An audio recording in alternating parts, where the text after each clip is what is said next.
estamos de regreso. Gracias por permanecer en sintonía. Una vez más les saluda Christopher Pereira y estamos aquí en Cultura y Fe con el padre Benjamín Rivera, que viene a hablarnos en esta ocasión de la solemnidad que celebramos hoy, la de María, Madre de Dios. Buenos días, padre. ¿Cómo está usted? Buenos días, Christopher. Muy bien, gracias a Dios. Contento de estar compartiendo con ustedes. Gracias por acompañarnos.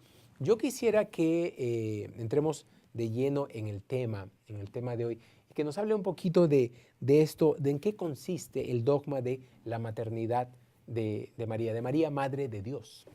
Claro que sí, Christopher. Una pregunta así primero. Cuando tú escuchas hablar de dogma, ¿qué se te viene a la mente? Se me viene a la mente una enseñanza formal de la iglesia. Muy bien. Algo definido, ¿verdad? Exactamente. Entonces, hablar de la maternidad de la Virgen María, Madre de Dios, que es la solemnidad que hoy celebramos, es un dogma. Claro. Es el primero de los dogmas marianos que hay en la historia.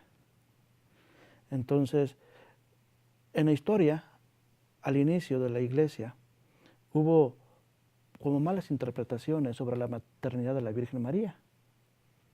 Hay quienes decían que Cristo cuando nació, pues era hombre primero, y ya después vino la divinidad en él. Ajá, ok. Y luego otros decían que Cristo tenía dos naturalezas y dos personas, porque ¿cómo iba a ser la Virgen María Madre de Dios? Entonces que nomás era madre de la persona humana de Jesús. No de su naturaleza divina. Entonces fueron errores que se llaman herejías que hubo en la historia. Ya en el concilio de Éfeso, entonces se definió este dogma, la Virgen María, Madre de Dios. Okay. ¿Qué es lo que eso significa para nosotros como iglesia, para la iglesia católica, para todos nosotros los católicos? ¿Qué significa o qué debe significar que María es la Madre de Dios? Bueno, hay que entender que en Cristo, lo que consiste pues el dogma, en Cristo hay dos naturalezas y una persona. Claro. No como decía Nestorio, que había dos personas. Y para distinguir un poquito la palabra naturaleza de persona, hay dos preguntas muy sencillas. ¿Quién eres? Christopher. ¿Qué eres? Un ser humano. Así es. Entonces, Cristo, ¿quién es? Dios. Dios. Es la segunda persona de la Santísima Trinidad. ¿Y qué es?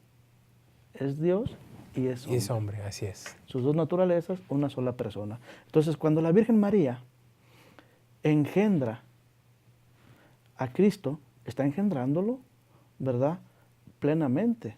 Entonces, la persona divina ya es eterna, pero no se separa de su naturaleza, que es humana.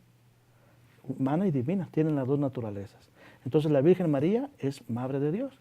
Y eso es algo muy importante para nosotros, como católicos, porque reconocemos que la Virgen María, al ser Madre de Dios, pues su importancia es muy grande. Claro. Y este dogma, esta enseñanza de la Iglesia, Padre, hábleme un poquito del contexto histórico. ¿Cuándo fue definido? Pero no tanto la fecha, sino más que nada el contexto, bajo qué circunstancias la Iglesia sale y define esto. Bueno, desde el inicio de la Iglesia, desde siempre, a la Virgen María se le vio como la Madre de Dios. Desde antes, siempre. Pero cuando empezaron las herejías es cuando se define el dogma. Okay. Más o menos en el año 430, siglo V. ¿Verdad? San Ignacio de Alejandría, si no falla la memoria, fue el que influyó mucho en que se diera este dogma. Y ya de ahí se empezó a celebrar la fiesta en sí, en la octava de Navidad. Okay.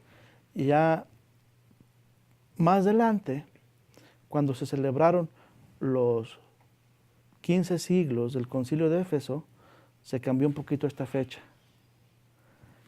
Y ya en el Concilio Vaticano II vuelve a ser el 1 de enero. Okay.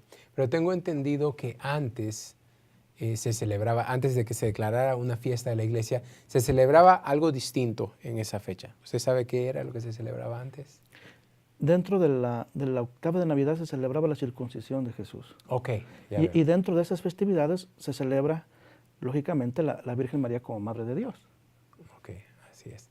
Entonces, Hoy, lamentablemente, muchas personas, ya sea que no conocen, católicos incluso practicantes, no conocen de esta enseñanza de la iglesia, de este dogma, y no van a misa. Y muchas personas piensan que hoy es un día de irse de parranda y de borrachera, es lamentable, pero es algo que sucede. ¿Qué es lo que usted le diría a aquellos que están ignorando un día tan santo como este?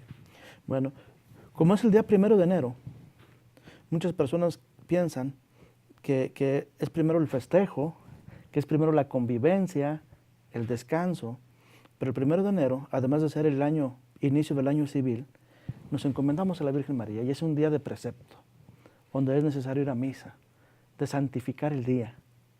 Y se santifica yendo a la Santa Misa. Entonces, como nos encomendamos al inicio del año a Dios, porque es año del Señor, también nos encomendamos a la Virgen María, a su protección. La Iglesia siempre nos encomendamos a la Virgen María para que interceda, nos guíe, nos acompañe, Claro. Y nos acerque a Cristo. Y qué mejor manera, Padre, de empezar el año que encomendándonos a nuestra Madre en el cielo, en realidad.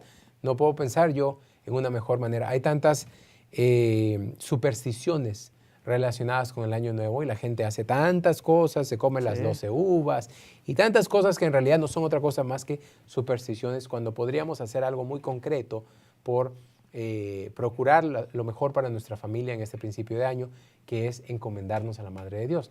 Vamos a ir a una pausa, Padre, ya vamos a regresar con usted y quiero que nos siga contando un poquito más sobre cómo hacemos que nuestra familia pueda vivir plenamente esta solemnidad y acercarse un poquito más a Dios y a su Madre, nuestra Madre, la Virgen María. Vamos a la pausa y regresamos con más.